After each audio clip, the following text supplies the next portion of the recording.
Hi, my name is Galen Hartley, and I am a luthier. I build violins. It's true. I've been doing this about 10 years, which makes me not an expert. Really not an expert. I'm going to put that on a business card. Anyway, this is me building my 21st violin. I got started in Kim Tipper's workshop in Victoria, BC. That was late 2006, and I was mostly setting up double basses for almost a year, which eventually led to a variety of other repair work and eventually some serious restoration projects. I had honestly never thought of lutherie as a career option, but I had the chance, and I needed a change. The planets just aligned, you know? The atmosphere of Kim's shop was totally unique. The standard of workmanship was ridiculously high, but there was almost no stress. Super positive, no dogma. And aside from the actual work, which was thrilling, there was also a record player, the occasional violin or yoga class, and an endless stream of delicious lunches. He made these stewed plums with some kind of biscuit topping on the shop hot plate. A triumph and a revelation. That's what those plums were.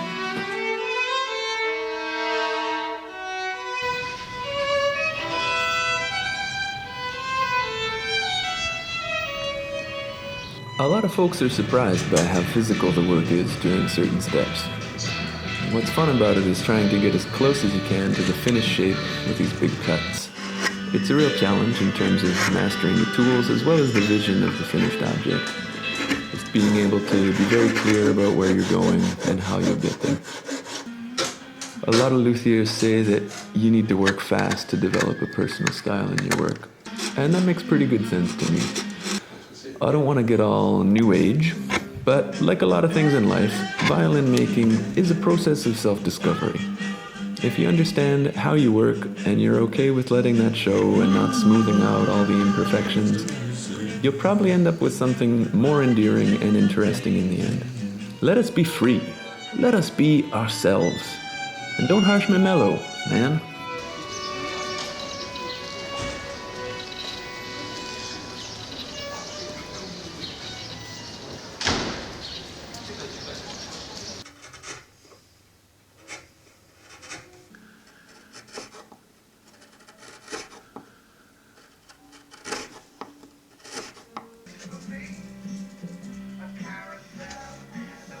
I started building my first violin with my friend and colleague Laura Wallace in 2010.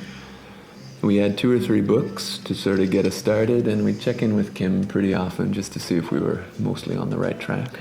It took me about a year to finish that fiddle. For me, the goal was just to make something that could be sold, and it did indeed sell. That was a pretty exciting day, let me tell you. Anyway, I just figured if I could sell that one, why not be a violin maker? Obviously, it wasn't quite as simple as that, but that is pretty much what I've been doing ever since.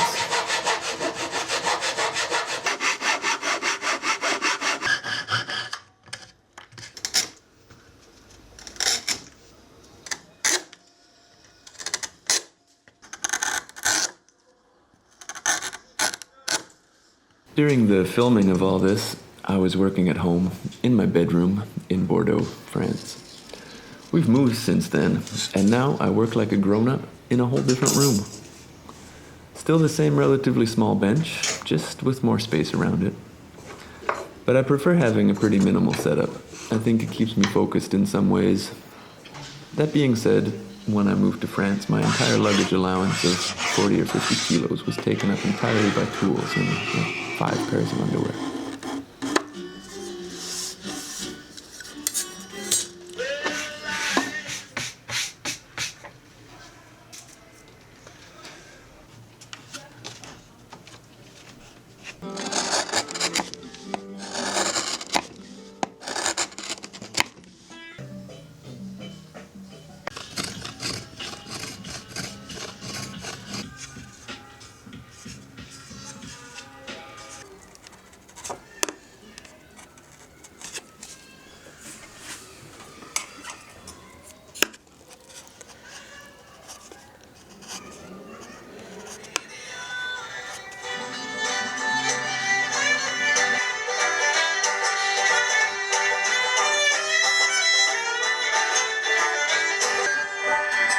The idea that I keep coming back to when I'm building an instrument is pretty simple.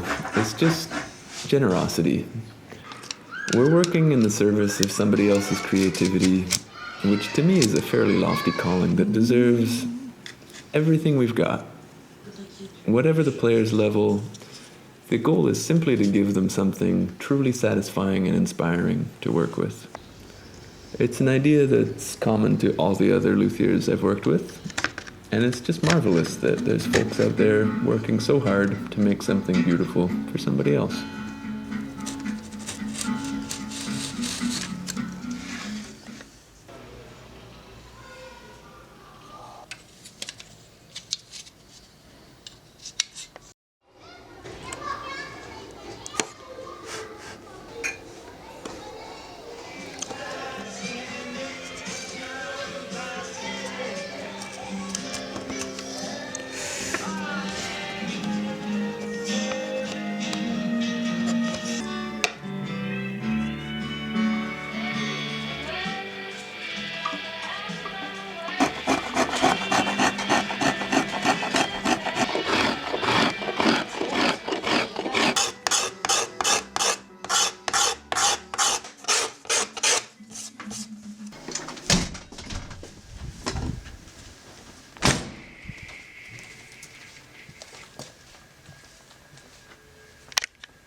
So, there's generosity, and then there's sensitivity.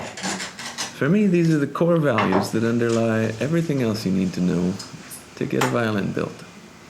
And this is not just necessary, this is fun. Like, what more noble pursuit could there be than to become ever more sensitive to our interaction with our craft, and by extension, the world? What better way to spend Friday night than examining the flexibility of a violin top after having removed 1/10 of a millimeter of wood from a certain area? Right? Might be a bit of an exaggeration, and it's not like I'm some violin-making monk. And of course, we should not neglect the importance of Friday nights spent developing the palate's sensitivity to fine whiskies. All I'm trying to say is that this is the kind of work that asks a lot of us. But it's so worth it. It makes me happy anyways.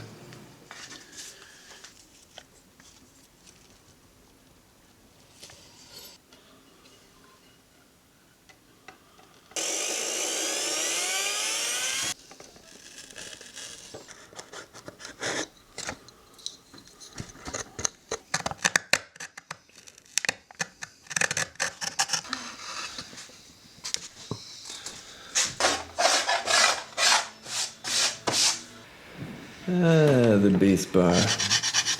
Many people don't even realize this thing even exists. A better explanation can surely be found somewhere on the internet, but it's basically a separate piece of wood glued inside the top that sits under the bass foot of the bridge and helps to transmit the lower frequencies along the top. Super important. Back in my early days on the job, I once spent days trying to figure out why this one violin that should have sounded decent sounded instead like garbage. No bass bar. They just forgot it. So, you got to have a bass bar. That's just one of the rules.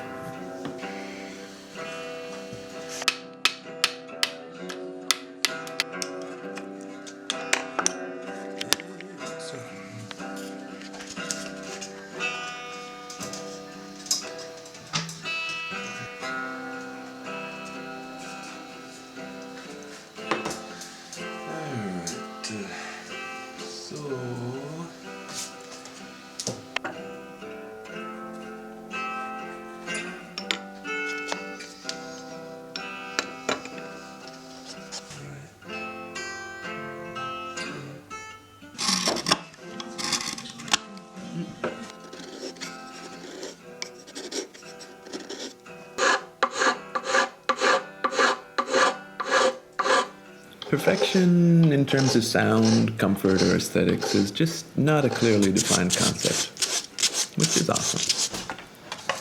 There are certainly many qualities that most players are looking for, but it's still super subjective.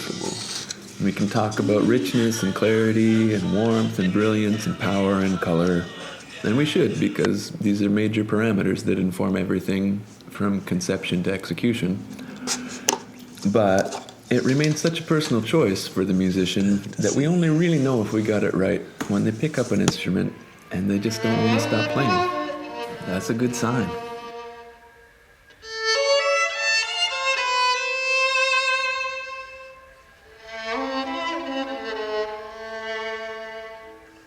I think I'm also hung up on the idea of generosity because of all the luthiers and musicians who have critiqued, encouraged, and helped to refine my work.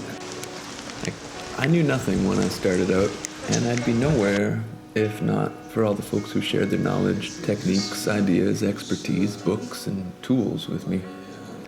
Maybe it's just a métier that attracts a generous breed of person, or maybe I just got lucky. But either way, I'm grateful, and I do my best to continue in the same spirit.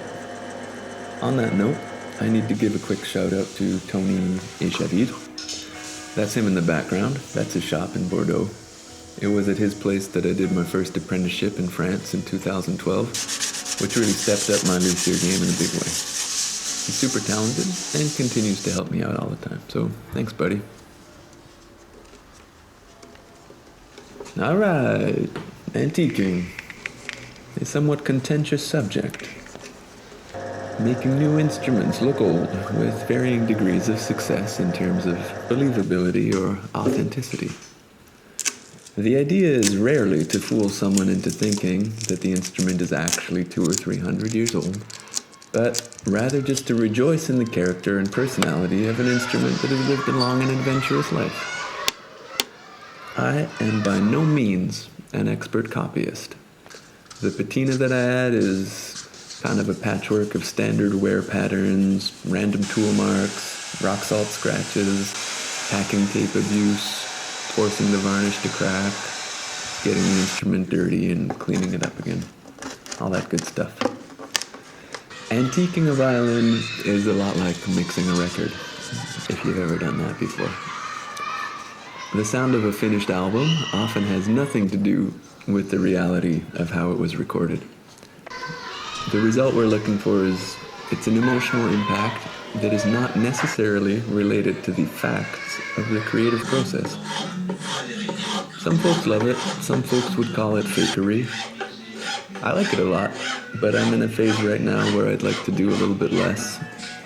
Find a balance between all that old-fashioned character and a cleaner finish that just lets my work show through as it is.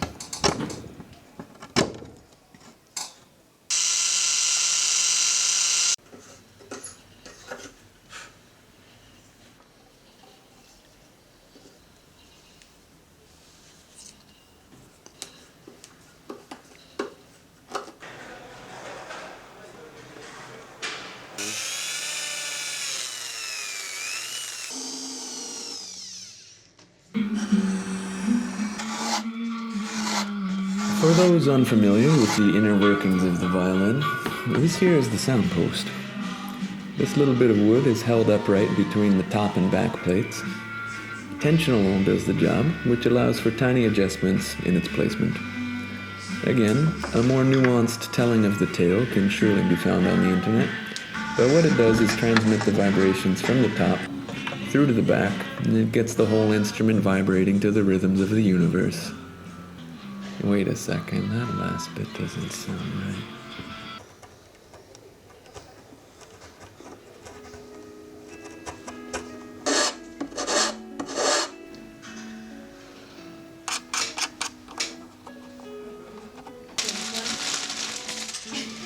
A violin is not an incredibly complicated object, once you get to know it. But to make it great, each piece and the relationships between those pieces need to be as close to perfect as possible. Nice wood is also absolutely essential. Acoustical science can provide certain reference points along the way, but again, for me at least, it comes back to the idea of sensitivity. Our eyes and hands and ears just need to be totally tuned in to all the details while maintaining a global view of what works best for a given model. I'd like to believe that if you care deeply and stay focused, you can end up with a pretty decent violin. I I'd also like to believe that one day Monsanto will decide to stop ruining the planet. I suppose I am an optimist.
For me, it's all pretty exciting. I really do like every part of the process. The most exciting moment is for sure when I get to hear it played by a serious musician. That's just pure joy to hear what can be done by someone who knows what they're doing. And even if you discover little minor adjustments that need to be made, it's still that moment where what you have created is finally revealed to you. And that's fun. It's encouraging too, and that's just great to be part of somebody's musical journey.